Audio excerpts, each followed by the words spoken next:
Party కార్యాలయంలో media సమావేశంలో Congress senior నాయకులు ఎన్పి వెంకటేష్ మాట్లాడుతూ శ్రీనివాస్ గౌడ్ ఓటమి చెందిన 35 రోజులకు ప్రెస్ మీట్ పెట్టి అభివృద్ధి ఆగిపోయిందని అన్నారు. ఆగిపోయింది అభివృద్ధి కాదు, అరాచకం. ప్రజలు నిన్ను ఓటమి పాలు చేసింది ఎందుకని ఆత్మవిమర్శలు చేసుకోవాలి. ఎంపీ ఎన్నికల్లో ఉమ్మడి పాలమూరు జిల్లాలో 2 స్థానాలు కాంగ్రెస్వే. బారాసకు డిపాజిట్లు కూడా రావు. కౌన్సిలర్లు ఈ 8 నెలలైనా స్వాభిమానంతో ఉండాలని ఆకాంక్షిస్తున్నారు. మీ అవినీతిపై ఖచ్చితంగా లోతైన విచారణ జరుగుతుంది. మీ అనుచరులకు అవుట్ సోర్సింగ్లో ఉద్యోగాలు ఇప్పించి మీ వెంట తిప్పుకొని ప్రజాధనాన్ని దుర్వినియోగం చేశావు. ఇంతియాజ్కు మైనార్టీ కార్పొరేషన్ చైర్మన్ ఇస్తే ముస్లిం సోదరులు ఆయనకు సన్మానం చేయకుండా అడ్డుకోలేదా? జరుగుతున్న అక్రమాలపై నేను శ్రీనివాస్ గౌడ్ను ప్రశ్నిస్తే మా సామాజిక వర్గం సోదరులను నాపైకి ఉసిగొలిపావు. ఎంతో మంది కౌన్సిలర్లను వేధించి నువ్వు పార్టీలో చేర్చుకున్నది వాస్తవం కాదా? పాలమూరులో 8 మంది బీసీ సోదరులను మర్డర్ కేసులో వేసి జైలుకు పంపలేదా? ఎంతో మందిని భయభ్రాంతులకు గురి చేసింది వాస్తవం కాదా? కౌన్సిలర్లను స్వయంగా నేనే పంపిస్తా అని, అభివృద్ధి ఆపొద్దు అని మొసరి కన్నీరు కారుస్తూ వెనుక నుండి విప్ జారీ చేయాలని, కోర్టులో కేసులు వేయించాలని ప్రయత్నిస్తున్నావు. ట్యాంక్ బండ్ నిర్మాణ గుత్తేదారుకు డబ్బులు రాక ఆత్మహత్య చేసుకుంటానని మాతో ఆవేదన వ్యక్తం చేస్తే మా ఎమ్మెల్యే ఆయనకు ధైర్యం చెప్పి డబ్బులు ఇప్పిస్తామన్నారు. శ్రీనివాస్ గౌడ్, ఇప్పటికైనా మీరు మారండి. బారాసాకు కాలం చెల్లింది. అందులో ఉన్న మంచి నాయకుల్ని కాంగ్రెస్లోకి ఆహ్వానిస్తున్నాం. మాజీ చైర్మన్ రాధా అమర్ మాట్లాడుతూ నేను చైర్మన్గా ఉన్నప్పుడు అయినా పనులకు ఇప్పటికీ నిధులు విడుదల కాలేదు. మహబూబ్ నగర్ పట్టణం ఇప్పుడు ప్రశాంతంగా ఉంది. కాంగ్రెస్ నాయకుడు మారేపల్లి సురేందర్ రెడ్డి మాట్లాడుతూ శ్రీనివాస్ గౌడ్ ద్వారా బాధించబడ్డ వారు ధైర్యంగా ముందుకు రండి. కాంగ్రెస్ మీకు అండగా ఉంటది. మీ పాపాలకు మూల్యం చెల్లించే రోజులు దగ్గరలో ఉన్నాయి. కౌన్సిలర్లను డబ్బులు ఇచ్చి కొనాలని ప్రయత్నిస్తే వారు స్వాభిమానంతో మా దగ్గరికి వస్తున్నారు. నా దగ్గర చాలా సార్లు వర్క్ల కోసం వచ్చారు. అన్ని కౌన్సిలర్ కంపల్సరీ చైర్మన్ దగ్గర పోవాలి, వర్కులు తీసుకోవాలి, వర్కులు పెట్టించుకోవాలి, వర్కులు చేయాల్సిందే. ఇప్పుడున్న చైర్మన్ గారికి ఏ వర్క్ అడిగినా కూడా గౌరవ మినిస్టర్ అడగండి అని చెప్తున్నాడు. మరి నువ్వెందుకు చైర్మన్ అయినా అబ్బా? మినిస్టర్ ఉన్నాడు కదా, మినిస్టరు కమిషనర్ చేస్తారు కదా. మనం కౌన్సిల్ ఎందుకు, చైర్మన్ ఎందుకు, ఈ కౌన్సిలర్స్ ఎందుకు? వాళ్ళందరూ అవసరం లేదు కదా. మనకంటే ఒక పొజిషన్ ఇచ్చినప్పుడు, పోస్ట్ వచ్చినప్పుడు ఖచ్చితంగా దానికి న్యాయం చేయాలి. అవతలి వ్యక్తి ఆయన దానికోసం ఆయన బాగుపడాలి, ఆయన పేరు రావాలని చేస్తే కౌన్సిలర్స్ అందరూ ఏం కావాలి? ఈరోజు ఇంతమంది మూకుమ్మడిగా వచ్చి మాకు చైర్మన్ మారవాలి అని ఎందుకు అనుకుంటున్నారంటే, నాకు తెలిసి అయితే అంటే కామన్గా ఎవరు అడిగిన అంటే నువ్వు ఫిట్గా పర్ఫెక్ట్గా పని చేస్తే నేను మారవాలని ఎవరు కూడా అనుకోరు కదా. నీ చేతగాంతనాన్ని వేరే వాళ్ళ మీద ఎందుకు ఇది చేస్తున్నావు? కౌన్సిలర్ని కొంటున్నాం అంటే 2014లో దాదాపు 7 మంది మాత్రం మహిళా కౌన్సిలర్లే గెలిచినావు. ఎంఐఎం వాళ్ళు తప్ప మిగతా ప్రతి కౌన్సిలర్ని నువ్వు నయాన్ని బెదిరించినవా, భయాన్ని బెదిరించినవా, గంజాయి పెడతాన్ని బెదిరించినవా, ఎంతమందికి డబ్బులు ఇచ్చి నువ్వు ఒకసారి దయచేసి మినిస్టర్గా చెప్పాల్సిందని నేను కోరుకుంటున్నాను. ఈరోజు చూస్తే ప్రతి ఒక్క కౌన్సిలర్ కూడా అంటే ఎవరైనా ప్రజాప్రతినిధిని ఎన్నుకున్నప్పుడు ఖచ్చితంగా కూడా ఆ వార్డుకు సంబంధించి ఆ జిల్లాకు కానీ ఎమ్మెల్యే ఎవరు వచ్చినా కూడా పని చేస్తేనే మేము పబ్లిక్ పోవాలని ఒకటి ఉంటుంది. ఏం పని చేయకుండా చేతులు నలుపుకుంటూ ఎమ్మెల్యే ఎంబడి మినిస్టర్ ఎంబడి తిరిగితే రేపు పబ్లిక్ పోతే మనం తల్లి తరిమేస్తారా లేదా? అట్లాంటి దాన్ని నువ్వు చేతగాంతనాన్ని వేరే వాళ్ళని చేసి మేము నోటీసులు ఇస్తామంటే మీకు ఇంతకు అవగాహన, చట్టాల మీద అవగాహన ఉందా లేదా? ఎవరేం చెప్తే అది మాట్లాడితే అది పద్ధతి అయితే కాదని చెప్తున్నా. ముఖ్యంగా చూస్తే డబ్బులు తెచ్చినాం, జీవోలు తెచ్చినాం. నేను చైర్మన్ ఉన్నప్పుడు చేసిన వర్క్లకు ఈ రోజు కూడా కాంట్రాక్టర్లు ఏడుస్తున్నారు, డబ్బులు రాలేదు. 30 కోట్లు తెచ్చిండు, 20 కోట్లు తెచ్చిండు. ఈ రోజు కూడా కాంట్రాక్టర్లు వచ్చి అమ్మ మీరు ఎలక్షన్ల ముందు వర్కులు మాతో చేయిస్తుంది, ఇప్పటికి కూడా డబ్బులు రాక మేము మా ఆస్తులు తాకట్టు పెట్టి మా పిల్ల పుస్తమెటలు కూడా మేము తాకట్టు పెట్టి డబ్బులు తెచ్చేసినాం. ఈ రోజు కూడా రాలేదు. 100 కోట్లు 200 కోట్లు పేరుగా కానీ రూపాయలు వచ్చేది లేదు, ఎవరికి పని అయ్యేది లేదు. కౌన్సిలర్లు కొంటున్నాం అనేది పిచ్చి మాటలు, ప్రలోభాలు, ఇప్పటికి ఈ ప్రగల్భాలు మానేసి మహబూబ్ నగర్ అభివృద్ధి అని ఏమైతే ఆగిపోలేదు, హరాస్మెంట్ అయితే ఆగిపోయింది. గాచారం తప్పై ఒకవేళ మళ్ళీ గెలిచింటే ఇంటింటి వరకు పోలీసులను కుదరబెట్టింది. ఆ కన్ఫర్మేషన్ అనేది ప్రతి ఒక్కరికి ఉంది. నమస్తే. ఈరోజు వినోదన్న గారు, ఎన్పి వెంకటేష్ అన్న గారు మరియు రాధా అమర్ గారు చాలా విషయాలు కూలంకుషంగా చెప్పినారు. నేను ఒకటే చెప్పదలుచుకున్నా, మాజీ మంత్రి గారు గమ్మతుడవాయని అన్నట్లు చేస్తున్నాడు. చాలా గమ్మతున్నాడు. ఎంత విచిత్రంగా ఉన్నాయి ఆయన చేష్టాలంటే, దాని ఇంతకుముందు డైలాగ్ చెప్తుండే, అల్లా హై అల్లా కా దుआ है उसमें पूरा निकल जाता चले जाता। अल्लाह का दुआ में श्रीनिवास गौड निकल गया, उनका पावर निकल गया, उनका जमीना निकल गया, उनका पार्टी निकल गया। అది ఎంత వైరల్ అయిందంటే अल्लाह का दुआ है उसमें पूरा निकल जाता, चले जाता, सब चले गया।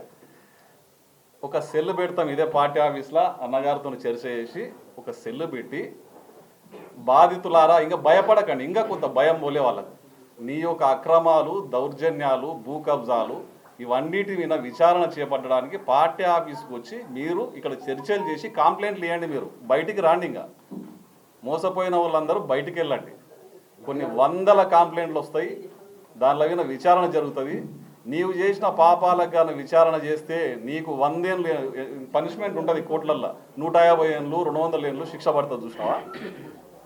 ఈ కలియుగం ఉన్నంత వరకు శిక్షించవచ్చు, నేను అన్ని పాపాలు చేసినావు, నువ్వు కలియుగం అంతం వరకు నేను జైల్లోనే పెట్టవచ్చు, నువ్వు అన్ని రకాల పాపాలు చేసినావు, కానీ కంప్లైంట్ చేయడానికి ఇంకా ధైర్యం సరిపోతలేదు చాలామందికి అని నేను అనుకుంటున్నా. టీఆర్ఎస్ పార్టీ భూస్థాపితమైంది ఆయన చెప్తున్నాడు, ఎంపీ ఎలక్షన్ తర్వాత మొత్తం పోతుందంట కాంగ్రెస్ పార్టీ ఆయన చెప్తున్నాడు. పిచ్చోడా, ఎంపీ ఎలక్షన్ తర్వాత టీఆర్ఎస్ పార్టీ కనుమరుగవుతుంది, ముఖ్యంగా పాలమూరులో నీ యొక్క దుర్మార్గపు వ్యవస్థలన్నీ కూడా కనుమరుగవుతున్నాయి. కొద్ది కొద్దిగా మేము ఒకటేసారి ఫోర్స్ఫుల్గా నువ్వు చేసిన పాపాల విన చేస్తే మళ్ళీ నీకు ఏడ ఒక రవ్వంత ఆవగింజంత సింపతి వస్తుందేమో అని చెప్పి బాధితులు కూడా ఆలోచన చేస్తున్నట్టు నేను అనుకుంటున్నాను. నువ్వు చేసిన పాపాలకు మూల్యం చెల్లించుకునే రోజులు దగ్గరలోనే ఉన్నాయి. రాబోయే కాలంలో మీరు ఎన్ని ఎత్తులు వేసినా ఏడేడు అలజడి సృష్టించడానికి ప్రయత్నం చేసిన కౌన్సిలర్లను సంతలుగా ఉన్నట్లు కొంటుంటారని చెప్పి వాళ్ళని అవమానపరిచిండు కదా, వాళ్ళని అవమానం కాదు అది. ఇన్ని రోజులు కంటికి రెప్పలా కాకాడుకొని దౌర్జన్యమో మంచో చెడ్డనో నువ్వు ఏం చెప్తే అది చేసి, ఏ రకమైన చెడు పనులు చెప్తే కూడా మనసు చంపుకొని చేసి ఇంతమంది పాలమూరు ప్రజలతో చీ అనిపించుకొని వాళ్ళు కూడా ఈరోజు ముఖం ఎత్తుకొని తినడానికి ఇబ్బంది పడి బాధలు పడుకుంటా నీ ఎంబడి ఉన్నందుకు మమ్మల్ని కూడా తూతూ అని అంటున్నారు కదా అని చెప్పి వాళ్ళు వచ్చి బాధపడుతున్నారు. నీ ఎంబడి మాతో నువ్వు అసలు పాపాలు చేసినవన్నీ కూడా శ్రీనివాస్ గౌడ్ అకౌంట్లోనే పడతాయి, వీళ్ళు ఇబ్బంది పెట్టి చేపించిన పాపాలు అవన్నీ కూడా. కాబట్టి వాళ్ళకు కూడా ముఖం లేకుండా ఇబ్బంది పడి ఈరోజు వస్తుంటే ఎన్నికలు ఒక 2 కౌన్సిలర్లు జోకర్ గాళ్ళు వాళ్ళను కూడా ఇబ్బంది పెట్టి 10 లక్షలు ఇస్తా 15 లక్షలు ఇస్తా ఆగిపో అని చెప్తున్నావు, డబ్బులు ఇస్తాం ఆగిపో అని చెప్తున్నాడు ఆయన. అంటే డబ్బులు ఇచ్చి నువ్వు ఆపుకుంటున్నావు, ఏదొద్దు మాకు ప్రశాంతంగా మేము మా డెవలప్మెంట్ మేము చేసుకుంటాం, మాకు స్వేచ్ఛ కావాలని ఇక్కడ వస్తున్నాం. చాలా రకాలుగా కాన్స్టిట్యున్సీ మన వార్డులలో ఇబ్బందులు ఉన్నాయి. ఇన్ని రోజులు మమ్మల్ని ఆయన అరాచకాలకు మాత్రమే యూజ్ చేసుకున్నాడు, కానీ మా అభివృద్ధిలో ఆయన భాగం కాలేదు. మాకు నరకం చూపించండు కాబట్టి మాకు మీరు చేయుతనియండి అని వచ్చి అడిగితే పార్టీలో ఆలోచన చేసి ఎవరు మంచి ఎవరు చెడ్డ ఎట్లా తీసుకోవాలి ఎట్లా కూడా తీసుకోకూడదు అనేది పార్టీ ఆలోచన చేస్తుంది. ఇప్పుడు ఓన్లీ వాళ్ళ అరాచకాలకి బయటపడే ప్రయత్నం చేస్తున్నారు, ప్రశాంతంగా ఉండడానికి ప్రయత్నం చేస్తున్నారు. నిన్న కూడా ఫోన్లు చేసిన వాళ్ళకు 15 లక్షలు ఇస్తాం 20 లక్షలు ఇస్తాం ఆగిపోండి అని. ఇంకోటి ఏం చేస్తున్నాడంటే తెలంగాణ భవన్కు పోయి కేటీఆర్ను రిక్వెస్ట్ చేసుకుంటున్నాడు, ప్రెస్ మీట్లో కూర్చొని నా గురించి 4 ముక్కలు మాట్లాడాను. నిన్న ఆయన పాపం ఎవరినో పలకరియనికి వస్తే మన ఆల వెంకటేశ్వర బ్రదర్ విషయం పలకరియనికి వస్తే ఆమెను రిక్వెస్ట్ చేసుకొని తెచ్చి కూర్చోబెట్టుకుని భయపడుతున్నాడు. ఎందుకు భయపడుతున్నాడు? చేసిన పాపాలు బయటపడతాయి, నా ఎంబడి పార్టీ ఉంది, నా ఎంబడి పెద్ద వ్యవస్థ ఉంది చూపించుకునే ప్రయత్నం చేస్తున్నాడు. నీ బాధలకు కేటీఆర్ కూడా చెప్తున్నాడు అంటే ఎక్కడ ఆయన ఇంతో నెత్తి నొప్పి ప్రెస్ మీట్లో కూర్చొని నన్ను దావకొడుతున్నాడు. నీది అది నీ బాధ నీ భయం. చేపించి కేటీఆర్తో చేయించే ప్రయత్నం, ఇంకోటితో చేయించే ప్రయత్నం. తిక్కుడా కేటీఆర్కు కూడా అర్థమైపోయింది ఇటువంటికి ఆడొక్కతో టికెట్ ఇవ్వకపోతే 4-5 కాన్స్టిట్యున్సీలు ప్రభావితం అవుతుండే. ఈ దరిద్రునికి ఇచ్చినందుకే 4 కాన్స్టిట్యున్సీలు మేము ఓడిపోయినామని అర్థమైంది ఆయన. నీ ప్రభావం నీ యొక్క వేవ్స్ నీ యొక్క కాంతి 4 కాన్స్టిట్యున్సీలు కనబడ్డది. ఆ 4 కాన్స్టిట్యున్సీలు కూడా కాంగ్రెస్ పార్టీ ఇంకా విజయం సాధించడానికి సహకరించిందంటే నీ యొక్క కాంతి దుర్మార్గ కాంతి అది. ప్రజలారా భయపడకండి, బాధితులారా భయపడకండి, పార్టీ ఆఫీస్కి వచ్చి బాధితులందరూ కంప్లైంట్లు చేయండి, దాని మీద లీగల్ చర్యలు ఉంటాయి. ఎస్పీ గారితో మా ఎమ్మెల్యే గారు మాట్లాడి జ్యుడిషియల్ ఎంక్వైరీ చేయించి ఒక్కొక్కటి తీసుకుంటూ పోతే రోజు కూడా బాధితులకు అందరికీ న్యాయం చేసే వరకు కూడా మేము అందరం కలిసికట్టుగా బాధితుల పక్షాన్ని నిలబడి నీ యొక్క పాపపు పుట్టను మొత్తాన్ని కూడా తేనెతిట్ట లాంటి పాపపు పుట్టను మొత్తం కూడా కదిలించి నీ యొక్క అంటే అందరికీ ఆకలి అయితే అన్నము ఆకలి అయితే టిఫిన్ చేస్తారు, కానీ నీవేమో నీ తమ్ముడేమో ప్లాట్లు బుక్తాడు, నీవేమో భూములు బుక్తావు. 100 గజాల ప్లాట్ కూడా వదిలిపెట్టలేడు నీ తమ్ముడు. ఇప్పుడు కండిషన్ బెయిల్ కూడా తిరుగుతా ఉన్నారు, రూరల్ పోలీసులు సంతకం చేస్తున్నాడు. మీ చరిత్రలనేమో రౌడీలనేమో మంచోళ్ళుగా చూపించి దౌర్జన్యాలు చేయించినావు, మంచోళ్ళనేమో రౌడీలుగా చూపించినావు. సమాజంలో గౌరవం ఉన్న వాళ్ళందరూ నీ దృష్టిలో రౌడీలు, బెదిరించి వసూలు చేసిన వాళ్ళందరూ నీ దృష్టిలో మంచోళ్ళు. అవన్నీ కూడా వెలికి తీస్తాం. నువ్వు చేసిన పాపాలది మాకు అసలు ఏ నుంచి మొదలు పడాలో తెలుస్తలేదు. కిందికెళ్ళి మీనుకోవామా, మీనికెళ్ళి కిందికి పోతామని వందలు ఇంతలా గ్రంథం ఉంది. మళ్ళా గమ్మత్తు జోలు చెప్తున్నాడు. అయిపోయింది బిడ్డ నీ సంగతిగా. త్వరలోని నీ పాపాలు ఒకటి వెలికి తీస్తుంటే నేను ఒకటే చెప్తున్నా, ఎవ్వరు కనిపించకుండా పోతారు. మంచి వాళ్ళు ఒకరిద్దరు కూర్చుంటున్నారు. ఇంకా వద్దు, నా మాట వినండి. ఆ యొక్క చరిత్ర హీరోని పక్కన కూర్చొని మీ యొక్క గౌరవాన్ని పోగొట్టుకోకండి. రాబోయే రోజుల్లో ఆయన పాపాల పుట్ట కదిలిస్తే ఆ డొంకకు ఆ తీగకు మీరు కూడా తట్టుకుంటారు. మీరందరూ కూడా ఎక్కడోళ్ళు అక్కడనే మీ యొక్క గౌరవాన్ని కాపాడుకోండి. ఈయన పాపాల పుట్టల బుక్లో గ్రంథం తయారు చేస్తున్న వాళ్ళని నడుస్తుంది. దాని మీద ఒక 5-6 మంది వర్క్ చేస్తున్నారు, ఎక్సైజ్ నడుస్తుంది. ఆ పేజీల బుక్ కూడా ప్రకటిస్తాం, ఆయన వేసిన పాపాల చిట్ట ప్రకటిస్తాం. దాని మీద ఎంక్వైరీ చేసుకుంటూ పోతాం. ప్రతి ఒక్క దానికి పనిష్మెంట్ ఉంటుంది. ఇటువంటి జోళ్ళు, ఇటువంటి పిచ్చి మాటలు, ఇటువంటి కథలు చేస్తే ఇది రేవంత్ రెడ్డి గారి జిల్లా. రేవంత్ రెడ్డి గారి జిల్లాలో నీ పాపాలు బయటికి రాకుండా ఉంటాయా? ముఖ్యమంత్రి గారి జిల్లా. అన్నిటి మీద కూడా దృష్టి ఉంది, సీఎం గారికి దృష్టి ఉంది, ఆయనకు కూడా పోయింది. జ్యుడిషియల్ ఎంక్వైరీ చేయడానికి కూడా సిద్ధంగా ఉన్నారు. అన్ని పాపాలు బయటకు వస్తాయి. నువ్వు ఊచలు లెక్క పెట్టే రోజు, మాజీ మంత్రి గీజీ మంత్రి తప్పు చేసిన చట్టం ఎవరికైనా చట్టం ఒకటే. నీవు ఊచలు లెక్క పెట్టే రోజులు నీవు కానీ, నీ బామ్మర్దులు కానీ, నీ తమ్ముడు కానీ, నీ చుట్టాలు కానీ, నీతోనే ఈ పాపాల్లో పాలు పంచుకున్న ప్రతి ఒక్కరు కూడా ఊచలు లెక్క పెట్టే రోజులు త్వరలోనే ఉన్నాయి. ఖబర్దార్ బిడ్డ శ్రీనివాస్ గౌడ్ అని మరొకసారి చెప్తా ఉన్నా. థ్యాంక్ యూ మిత్రులారు. ఓడిపోయిన తర్వాత 35 రోజులకు కవిత వెంబడి వచ్చి ఒక ప్రెస్ మీట్ పెట్టినాడు. ఓడిపోయిన 35 రోజులైనా అతనికి ఇంకా రియలైజేషన్ రానట్లో ఉంది. రియలైజేషన్ అంటే, అరే నేను ఎందుకు ఓడిపోయినా, దానికి కారణాలు ఏంది అని తెలుసుకోకుండా అభివృద్ధి ఆగిపోతుంది అని చెప్పేసి పెద్ద ప్రెస్ మీట్లో అందరి ముందు ప్రగల్భాలు పలుకుతూ ఉన్నారు. అభివృద్ధి ఆగిపోలే, మహబూబ్ నగర్లో అరాచకం ఆగిపోయింది. అభివృద్ధి ఆగిపోలే, అరాచకం ఆగిపోయింది. ఇంకొక విషయం నాకు ఆశ్చర్యం అనిపించింది అని చెప్పి కవిత గారు అన్నారని చెప్పిండు. ఆశ్చర్యం అనిపిస్తుందంటే నిజంగానే అది ఆశ్చర్యమే. శ్రీనివాస్ గౌడ్ గారు మహబూబ్ నగర్ నుంచి వెళ్ళిపోవడం అంటే ఇక్కడ ప్రజలు ఆశ్చర్యంగానే ఉన్నారు. ఎందుకు ఆశ్చర్యంగా ఉన్నారంటే 68,000 మెజార్టీ ఎట్లొచ్చి 68,000 ఓట్లు అతనికి ఎట్లొచ్చినాయి అని చెప్పి ఆశ్చర్యంలో ఉన్నారు. కేవలం 40-45,000 ఓట్లు వస్తాయనుకున్నాం మేము. 68,000 ఓట్లు ఎట్లొచ్చినాయి శ్రీనివాస్ గౌడ్కి అని చెప్పి ఆశ్చర్యంలో ఉన్నారు మహబూబ్ నగర్ ప్రజలు. పోయిన 2018లో అతనికి 58,000 పైచిలకు మెజారిటీ వచ్చింది. ఈసారి 19,000 మెజారిటీ తోటి ఓడిపోయిండు కిందికి వచ్చి. అంటే అప్పుడు 58,000 ప్లస్ ఇప్పుడు 19,000, అంటే పోయిన ఎలక్షన్స్ తోటి ఈ ఎలక్షన్స్ పోలిస్తే 75,000 ఓట్లు మంది అతనికి మైనస్గా ఓట్లు వేసినారు. దాని మీద నీవు సమీక్ష చేసుకో, ఎందుకు అయింది నాకు ఆ పరిస్థితి అని చెప్పేసి. దానిపైన సమీక్ష చేయకుండా ఆశ్చర్యపోతూ ఉన్నాం, ఇంత డెవలప్ చేసినాం అని చెప్పి మీరు ప్రగల్భాలు పలుకుతూ ఉన్నారు. ఎంతమందిని హరాస్మెంట్ చేసిండ్రు మీరు, ఎంతమందిని జైలుకు పంపించిండ్రు, ఎన్ని భూములు కబ్జా చేసిండ్రు, ఇవన్నీ నీకు తెలియడం లేదా అని చెప్పి ఈ సందర్భంగా అడుగుతూ ఉన్నాను నేను. ఇంకా నీకు 68,000 వచ్చిన ఓటర్లకు ధన్యవాదాలు తెలుపు. 30, 35, 40,000 దాటకూడదు నీకు. నీవు అంత పెద్ద హరాస్మెంట్ చేసినావు మహబూబ్ నగర్ లోపల. మళ్ళీ ఇప్పుడంట ఆ కవిత గారు చెప్తారు, ఈయన చెప్తారు, మహబూబ్ నగర్లో 2 పార్లమెంటు స్థానాలు మేము గెలవబోతా ఉన్నామని చెప్తారు. డిపాజిట్ రాకుంటే చూసుకోండి అని చెప్తా ఉన్నా నేను. డిపాజిట్ వచ్చే విధంగా 3వ స్థానంలో ఉంటారు. కాంగ్రెస్ 1వ స్థానం, బీజేపీ 2వ స్థానం, టీఆర్ఎస్ 3వ స్థానంలో ఉంటుంది. శ్రీనివాస్ గౌడ్ గారు నిలబడతారా, కేసీఆర్ గారు నిలబడతారా, కేటీఆర్ గారు నిలబడతారా, ఎవరన్నా నిలబడండి. మహబూబ్ నగర్ ప్రజలు బుద్ధి చెప్పడానికి కొరకు ఇక్కడ రెడీగా ఉన్నారని చెప్పేసి కూడా ఈ సందర్భంగా నేను తెలియజేస్తా ఉన్నాను. నేను ఆ ప్రెస్ మీట్లో లాస్ట్ 2-3 సెంటెన్స్లో ప్రశాంతంగా ఉన్న మహబూబ్ నగర్ను ప్రశాంతంగా ఉండనియండి అని చెప్పి మాట్లాడతాడు ఆయన. ప్రశాంతంగా ఉన్న మహబూబ్ నగర్ను ప్రశాంతంగా ఉండనియండి అని. మీరు చూడండి ఒకసారి ఆయన ప్రెస్ మీట్. ఇప్పుడు మహబూబ్ నగర్ చాలా ప్రశాంతంగా ఉంది. శ్రీనివాస్ గౌడ్, నీ ఉన్నప్పుడు భయంతో సెల్ ఫోన్లలో కాకుండా వాట్సాప్ కాల్లో మాట్లాడే సందర్భం మనకందరికీ తెలుసు. మన ప్రెస్ సోదరులు కూడా మా దగ్గర చాలామంది మాట్లాడినరు. అన్న వాట్సాప్ కాల్లో మాట్లాడతాను అన్న అని చెప్పి వాట్సాప్ కాల్లో మాట్లాడినరు. అప్పుడు ప్రశాంతంగా లేరు, వాట్సాప్ కాల్లో మాట్లాడినరు. ఇప్పుడు ప్రశాంతంగా ఉన్నారు కాబట్టి డైరెక్ట్ సెల్ ఫోన్లతో మాట్లాడుతున్నారు. వాట్సాప్ కాల్ లేవు అని చెప్పేసి ఒక్కసారి శ్రీనివాస్ గౌడ్ తెలుసుకో.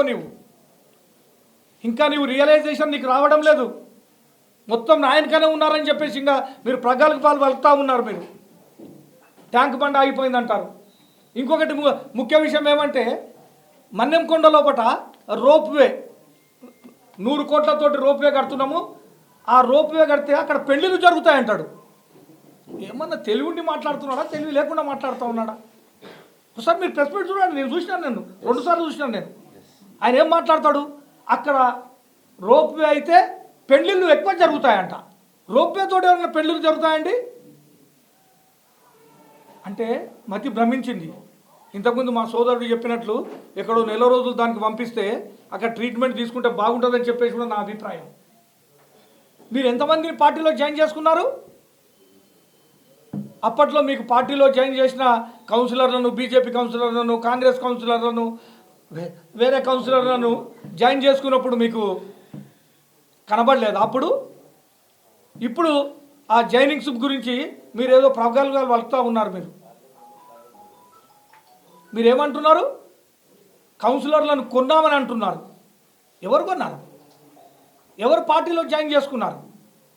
నీ మీద నమ్మకం లేక, నీతోటి వాళ్ళు ఆత్మ గౌరవాన్ని తాకట్లు పెట్టి భయంతో బయటికి చెప్పుకోలేక నీ వెనక ఇన్ని రోజులు ఉన్నారు, 4 సంవత్సరాలు.